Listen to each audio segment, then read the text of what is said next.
I know in my household, something that we've been talking about is getting to a point where we can start looking at concealed weapons permit and legally arming ourselves. Not to say that we're panicking or anything like that, but it's almost like we need to start. We need to start protecting ourselves. We need to start protecting ourselves. And, I am definitely for protecting your home, protecting your family, and carrying your firearm legally, getting the paperwork and carrying your firearm legally. And today, said we have a guest with us to talk more about that. Who do we have? Yep, it's the owner of the Rick Firearm School Academy, and he's also a definitely gun rights advocate and also civil rights activist. Welcome to the show, Rick Ector from right here in Detroit. What's up, Rick? Hey, man. What's going on, gentlemen? Hey, thanks for inviting me.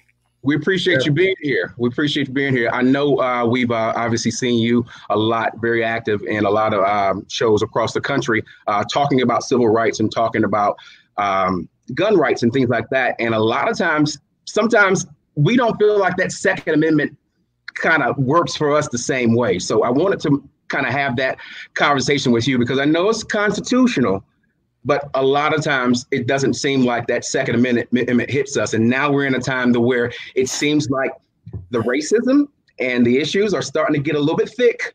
So we're thinking about preparing ourselves and things like that. So we wanted to go on the show. Is this kind of normal for you as you hear certain things go on from a racism standpoint? Do you normally hear an uptick of people wanting to learn more about arming themselves? The experience I have, man, is not too different from people whose paths I've crossed over the last 14 years, man, is that here in the city of Detroit, which is a majority black population on the order of 70%, I was basically robbed in my own backyard as I was parking my car in my garage, man. And that was a hint to me here in Detroit that I needed to take on a more active role in my personal protection. And my primary consideration was criminals, regardless of who they are, someone that's patrolling the city, that's looking for someone that they see as particularly vulnerable and that they wanted to take whatever possessions I had and shove a gun in my face to get it. That was a secondary consideration. And it was a major event for me, and it forced me to reevaluate some decisions about guns. A lot of times we hear conversations about guns and gun ownership and what that means and how does that define you. I believe that if you are concerned about your safety from whatever source of that concern, whether you are concerned about criminals, rapists, carjackers, home invaders, or whether you're afraid of being a target of racial violence, owning and carrying a firearm is something that can provide you with peace of mind. I will tell you unabashedly, there's not a moment that I am not armed. I know what it is not to have a gun and to find yourself subjected to a violent crime. It's not necessarily that I'm paranoid, but it's my daily attire. It's no different than putting on a pair of shoes. Or nowadays, your mask. Got to bring. It's getting warm, man, and you know what? I'd rather just exercise social distancing and not touch things and not get close to people. Putting on that mask is going to be problematic. But to each his or her own. Each person has to make a decision as to what works best for them. If you want to wear a mask, wear one. If you don't, just be respectful and mindful of other people. Yeah, absolutely. Absolutely, Mr. Rick. Down here in Georgia, there was an influx of people buying guns once the pandemic started. I don't know if it was like that up in Detroit or not, but a lot of people, they were saying, it's time to really protect ourselves because people might get desperate and try to break into your homes. And, have you been hearing a lot of that up there in Detroit? And do you agree with that statement? Well, there's a lot of things that are simultaneously occurring, all at the same time. One, we find ourselves in the middle of this pandemic, and there are some people who are mindful of the fact that our economy is in trouble. And once the government stops giving out, funds for people to survive, when we look around and see how many businesses and jobs that aren't here, it might be an environment and economic hardship. And some people may turn to crime, and it may make our communities less safe. You may find yourself in a situation where you think that there are people who roam our society and look to prey on, you know, the people they perceive to be more vulnerable, you know. And also, too, there's the election component. Anytime that there's a presidential election, there's always the specter, or there's the fear in the minds of some people that there might, depending on who wins the election, that there might be more gun control in the future. And individuals who like owning a gun and carrying a gun, well, they're thinking, okay, if gun rights are restricted, then I better get one before they outlaw them. Yeah. Now, Rick, let me ask you this. So a lot of my consideration is obviously there's a significant population of single women who may want to make sure that they have an equalizing moment, so that they're not in a situation where they're overpowered or whatever that case may be. So an average single woman, because I know you do a lot with helping women, single or not, learn how to arm themselves and things like that. Describe a little bit of why those women come to you for the training. You know, there was an incident in our local news broadcast here. One of the news affiliates, they had a story about a woman 8 years ago. She was killed, disrobed, raped, and her body was just discarded on the street. And I thought that, man, that's particularly heinous. And I thought someone should do something about it. And so I took to social media, you know, using Facebook and all the other platforms to plead women to meet me at a gun range. I had some friends to join me who are fellow firearms trainers. I talked the gun range into letting us use the range for free. We provided free use of our guns and free ammo, and we gave 50 women a free shooting lesson just because we represent the unique dangers that women possess. They're typically smaller and more vulnerable, and they typically have young people like their children in their possession, and criminals find them easy prey.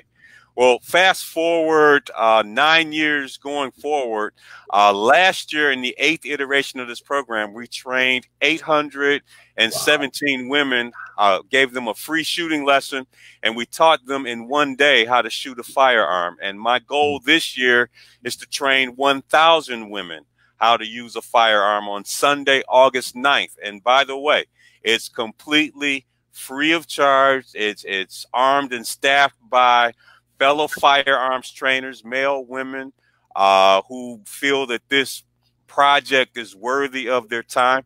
And you know what? To a person, male or female, that works the event, we feel really great about doing it. You know, we want to make a change. And for those women that take the program, some of them actually go on and become gun owners and get concealed carry licenses. Others don't. But here's the thing. If gun ownership and carrying a gun isn't for you, it's a good thing to find out now after having tried it, and then make a decision that, okay, you need to consider something else. Let's remove this as an option because you've tried it. But the vast majority of women that try it, they realize that a lot of the stereotypes about guns and how difficult they are and how dangerous they are, with proper instruction, they can take on a more active role in their protection, man, and I applaud them. So you are an activist, obviously, with gun and also civil rights and things like that. A lot in our community, for whatever reason, it could be religious, it could be whatever the reason are, they have some trouble reconciling with having guns. It could be having experience and don't want to, because I've heard some people say live by the sword, die by the sword type of thing. So they've had some bad experiences with some guns and that sort of thing. But what would you say, because obviously guns is a Second Amendment, so it's our right, but a lot of people choose not to empower that right or exercise that right. What would you say to anyone, particularly African Americans, who don't use that right, but they're thinking about it now based on where we are?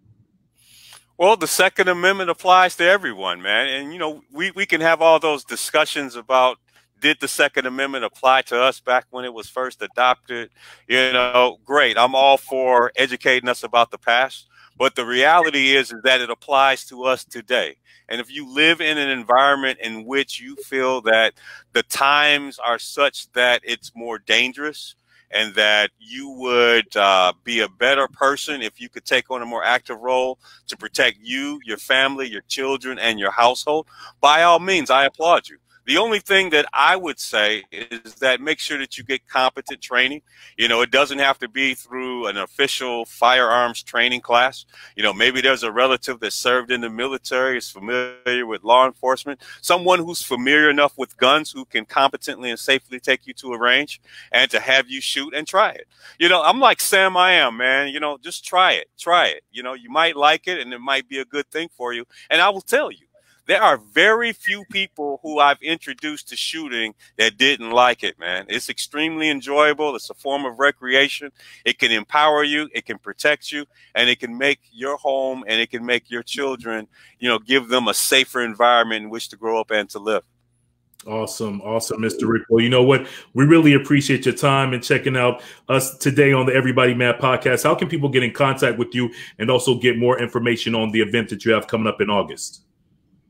The best way to do that, you know, is social media. I would say two principal sources. One would be Facebook. My Facebook personal page is facebook.com Detroit CCW. My business page, in which I'm going to have more and more advertisements about the free shooting event for women, is facebook.com/Michigan CCW. And of course, I have over 2,200 videos that I made and upload to YouTube over the last 10 years at youtube.com Detroit CCW. Notice it's all the same. Find me at Detroit CCW. I swear you can't miss me. There it is. Once again, everybody, this is Mr. Rick joining us live from Detroit. Really appreciate your time this evening. Said this was, I mean, just phenomenal guests. We've been having good guests with him and James today. We really appreciate your time, though, sir. Yeah, we appreciate that. The two of you, I want to thank you very much for having me on your show. I enjoyed being a part of it. And, man, stay safe down there. You're in Atlanta, brother. Be safe down there. And, of course, you're up north with me, man. You be safe, too.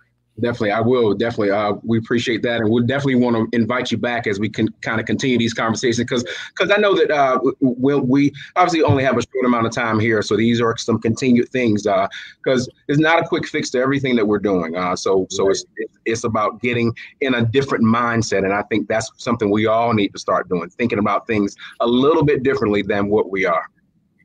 Well, tell you what, man, all you guys have to do is just contact me. Hey, you might even want to do a regular segment in which I give some safety tips. Who knows? Yeah. The door is open. Just ask me, and I'll be there. Definitely. We appreciate you, Rick.